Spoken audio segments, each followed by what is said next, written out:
Greetings. Just here near the headwaters of the John Day River in the Wallowa-Whitman National Forest in Oregon. It's a beautiful, beautiful mid-July morning. Broken clouds passing by.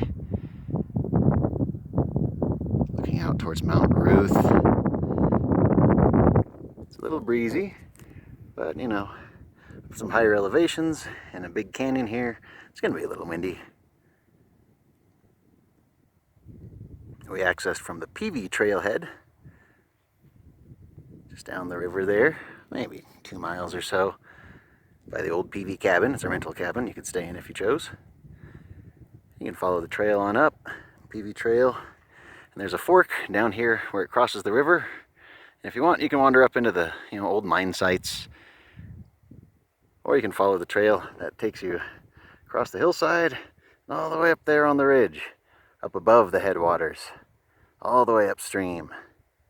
And as you know, we like to go to various headwaters of various rivers to see what's going on upstream, check out the landscape, see what kind of activities are there or history has been happening. And as you may know, this area is replete with mining history going back well into the 1800s. There's just dozens and dozens of mines and old mine roads all across this country.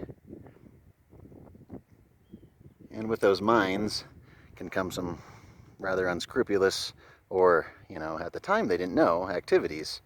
All sorts of dumping of wastes, motor oils, engine oils, diesel fuel. If they were using mercury to amalgamate the gold, there could be mercury dumps or drops or just leftovers that are slowly leaching into the landscape. There's a lot of lead and metals laying around. That's not good. And this is about as far upstream as you can go. And as you can see, there's people get to hike up there. And this is pretty popular for horse packers. The Peavy Trailhead has hitching rails, and they sort of expect you to be doing horse stuff there, apparently. But as usual, we're on foot. Really, really beautiful. It may have burned, but it still is a rather interesting landscape. You can sort of see everything now. Where before it was just probably pretty darn thick with all these trees. Beautiful trees. There's all sorts of birch and fir and pine. A really lovely little forest. These hillsides covered with manzanita. It's blooming right now, and the smell is almost too pungent and sweet. The air is just filled with that wonderful, sweet, sweet smell. Just acres of blossoms. Really great. All this high country going up over 8,000 feet. And some of these spots, there's a little brown spot that could be a mine. Yeah, who knows? So we always want to know, what's going on from the headwaters all the way down to the mouth. It's rather fascinating. This trail is it's a wet foot trail. All the way down, all the way up, all the way down. We've had wet feet the whole ways. Unless you have hip waders, you're going to have wet feet.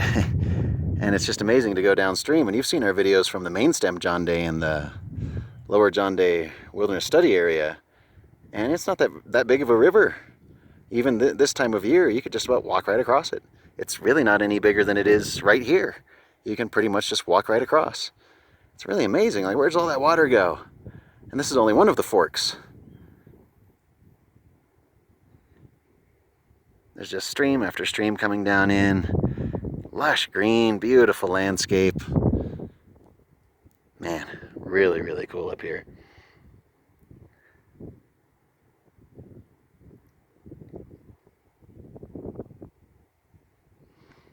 Always lovely how the clouds are giving this landscape sort of a dappled look. That's really, really cool. It's more interesting than just a plain old bright green day or a cloudy day. It gives it some interest. Wow. I think we better get our little off-trail adventure over with here, get back to the trail, and go get ourselves some lunch. I definitely want to thank you so much for joining us here near the headwaters of the North Fork of the John Day River. To enjoy these lovely broken cloudy skies, incredible valley vistas, the river headwaters, and as always, ants.